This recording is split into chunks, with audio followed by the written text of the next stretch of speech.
TorahCafe.com.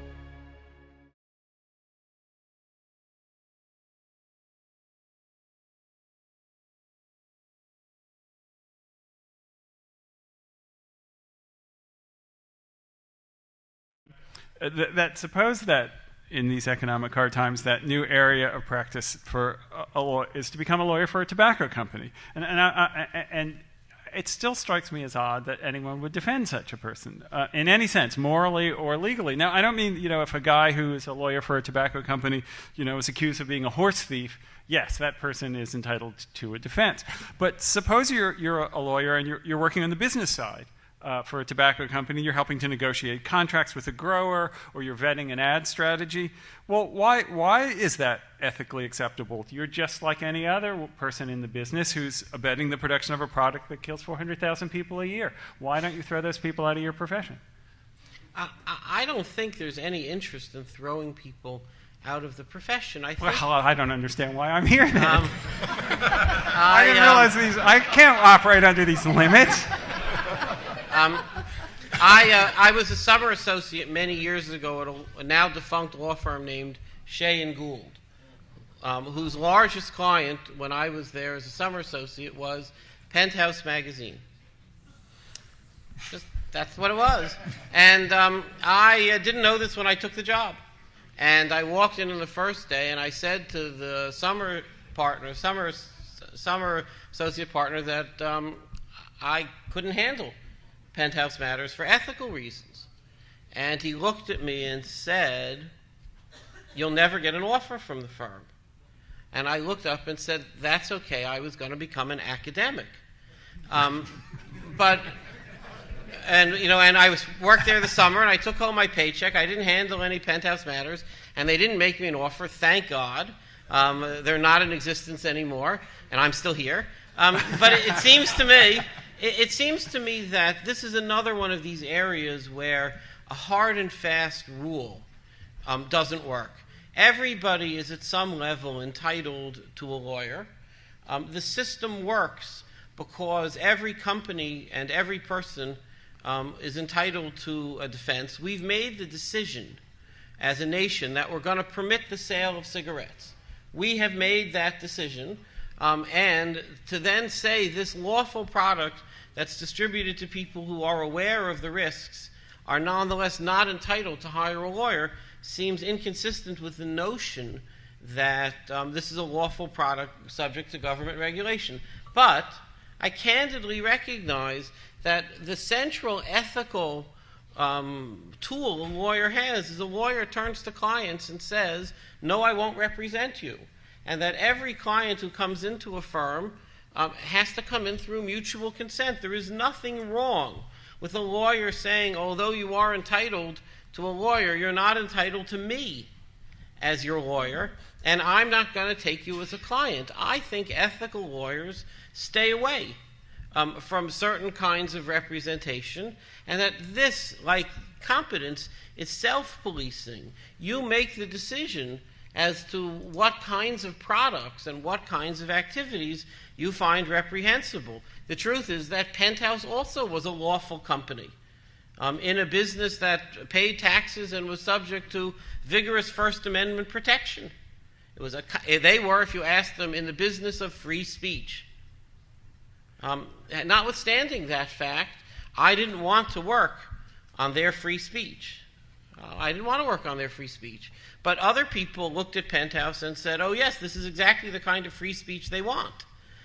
My comment is that I think this is exactly the kind of area where the Jewish tradition looks up and says, look, you have to apply your values in your choices of who you represent. And that I think it's reasonable to say that the Jewish tradition would frown on a lawyer representing a tobacco company, but wouldn't prohibit it, wouldn't say it's a categorical direct sin. It's the kind of activity, though, that you might not be so comfortable coming home and telling your children about, which I think is a very basic test for whether an ethical person is uncomfortable engaging in this activity. This is like competence. Ethical people have to have their antennas up and make their own reasoned choices about what are the areas that they want to associate themselves with. Wouldn't your argument, they're selling a lawful product, say it's 1850, why wouldn't that have applied to a lawyer for a slave dealer? Well, so I think that the answer goes as follows. It would. And by the way, but aren't we talking about ethics, not law? And that is so that I think although the law permits it, ethics weighs in areas where yes, it's legal, but there are things an honorable person wouldn't do. And so, explain to me in a way that I can understand it. Well, this is a product that kills by the hundreds of thousands, and your ethical code that's supposed to govern right conduct for attorneys, it's fine with attorneys killing people. So I think that the answer goes as follows. What do I have wrong here? No. I think that.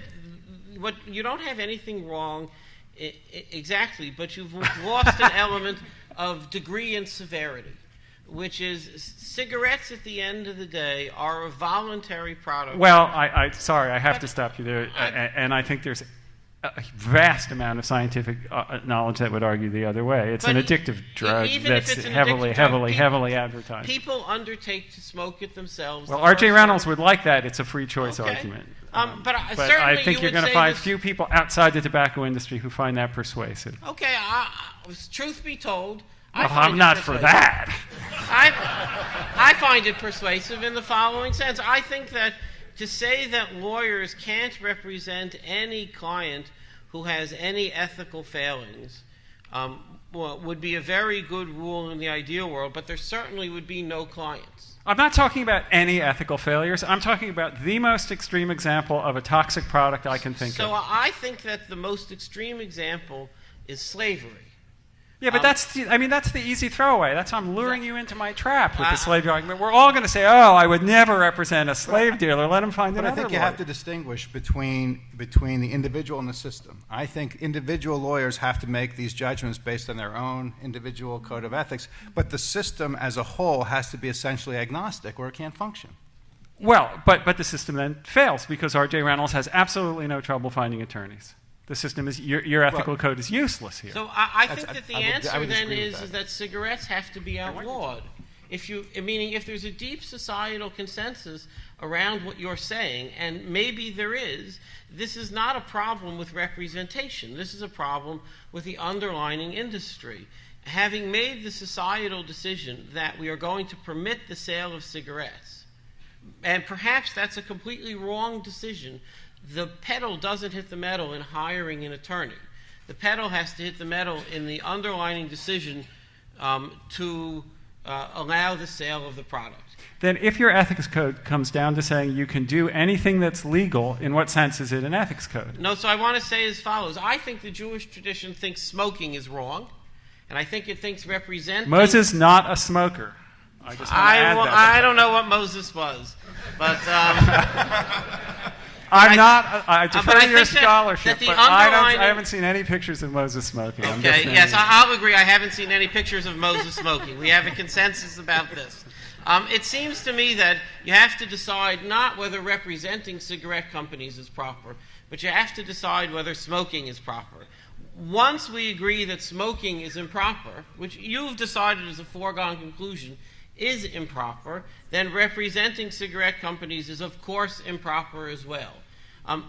If one thinks that the selling of cigarettes to people who want to smoke is perfectly proper, which is the societal decision we in the United States have reached, it's not the representing of cigarette companies that poses this problem. Why did you say it's proper? It's legal, but who said it's proper? Cigarette smoking? I'll give you an honest answer. Finally. I don't know what all that other stuff. No. I have a son who's 18, who's in the Israeli army. And before he joined the Israeli army, he turned to me and said, "Dad, when I went for my induction, one of the guys turned to me and said, you should probably pick up smoking."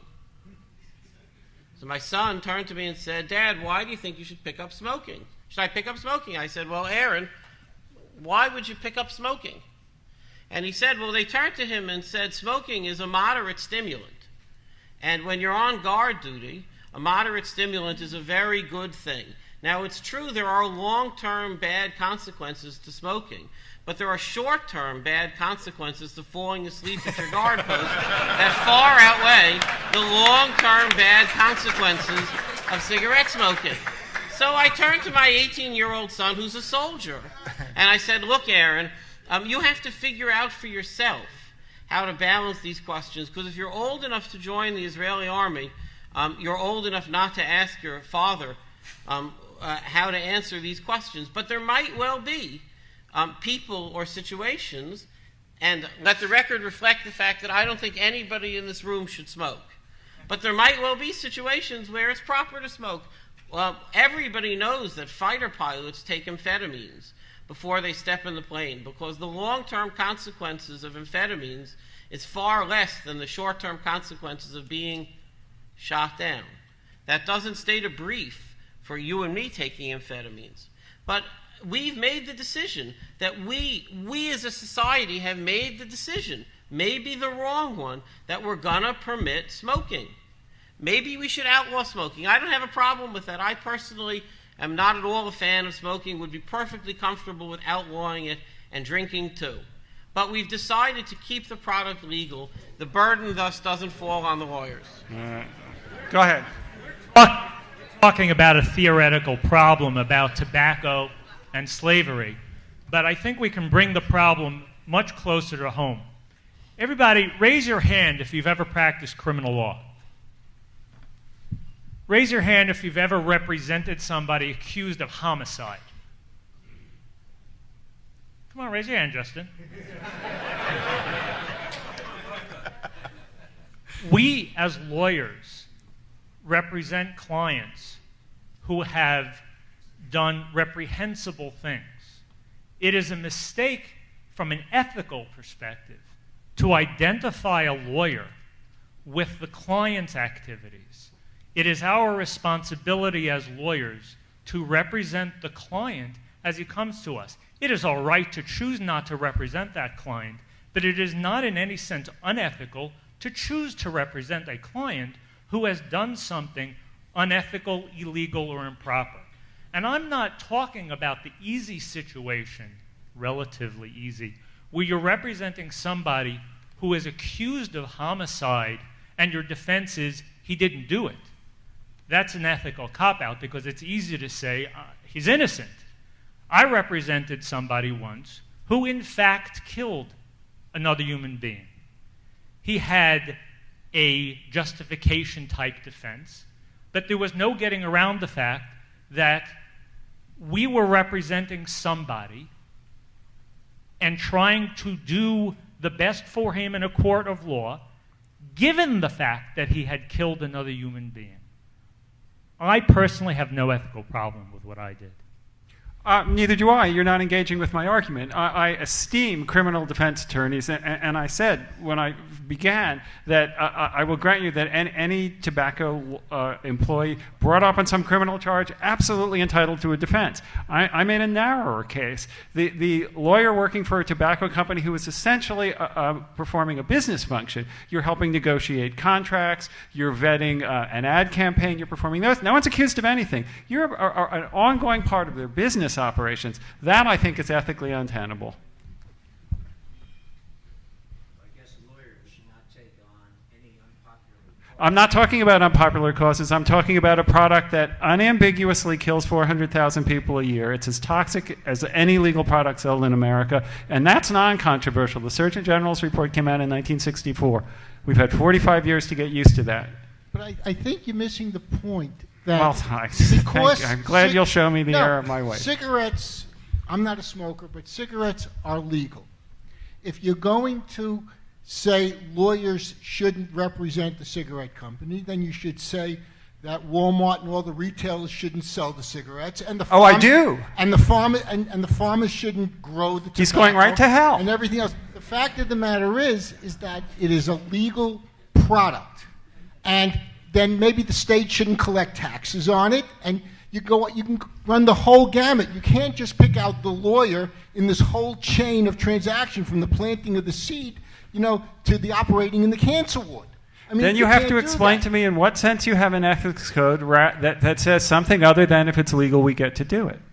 You have no ethics code. You make no distinction between ethics and law. No, I disagree with you. I think a lawyer shouldn't participate in false advertising, in hiding, But false reports advertising is illegal. We don't need your ethics code to say that. That's a Well, crime. or in doing something which would be misleading the public. But I think if what the tobacco But company tobacco is saying companies is have true, misled the public for 45 years. That's not Well- controversial. But even if they're completely honest about it, so it's okay to sell toxic products as long as they're legal. Then you don't have an well, ethics code. the government has said it's okay, and society has said it's okay. Well, all you're saying is it's legal. No, No, I it's- think you're missing the basic argument. I really do. I think that every single person decides for themselves among the legal products that are out there which they find sufficiently repugnant that they wouldn't do. You've clearly decided that cigarettes really bother you. I don't know why. It's just a quirk. It's the mass death thing. I don't know what I'm it is. sure. That would explain much for both you and me. But it seems to me that we could point to many other products that are harmful and bad in smaller degrees. I think that, the Jewish view, I think, says that every lawyer has to decide whether the product that they're representing has an underlying value that they can agree with. Now, Shalom Stone's comment, I think, is 100% correct, but he didn't quite express it the way I would have. I think there's a systemic value in lawyers challenging the prosecution in every step of the way, and there's a systemic value in representation in civil matters as well to make sure that things are run fairly. And that part of the job of a lawyer, even as he represents a specific individual client, is to make sure that even routine business transactions are reasonably, equitably fair. But of course, a lawyer says this particular client, whether it's Penthouse or cigarette companies or Jewish day schools, violate my ethical norms so intensely that I won't represent them, and then he turns away that specific client. That's the right every lawyer has. But our Right, system well- rests on our society's decision that we're not going to judge the lawyer or impute to the lawyer the conduct that his client is alleged to have committed.